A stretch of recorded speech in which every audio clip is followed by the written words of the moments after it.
ایک جنگل میں ایک چوہا اور مینڈک رہتے تھے۔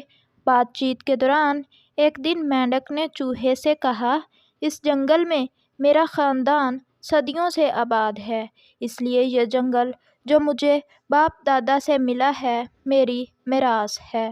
چوہا اس بات پر چڑ گیا۔ اس نے کہا، میرا خاندان بھی یہاں سینکڑوں سال سے آباد ہے اور مجھے بھی یہ جگہ باپ دادا سے ملی ہے اور یہ میری بھی میراث ہے۔ یہ سن کر مینڈک غصے میں آ گیا اور تو میں شروع ہو گئی۔ بات اتنی زیادہ بڑھی کہ ان کی دوستی میں فرق آ گیا اور دونوں نے ایک دوسرے کے ساتھ بولنا چھوڑ دیا۔ ایک دن چوہا وہاں سے گزرا تو مینڈک نے اس پر آواز کسی جو چوہے کو بہت بری لگی۔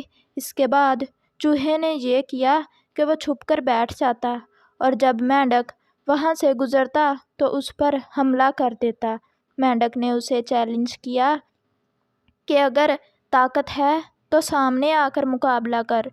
چوہے نے مینڈک کی یہ بات مان لی اور دوسرے دن صبح ہی صبح مقابلے کا وقت مقرر ہوا۔ مقررہ وقت پر ایک طرف سے چوہا نکلا اور دوسری طرف سے مینڈک نکلا اور ایک دوسرے پر حملہ کر دیا۔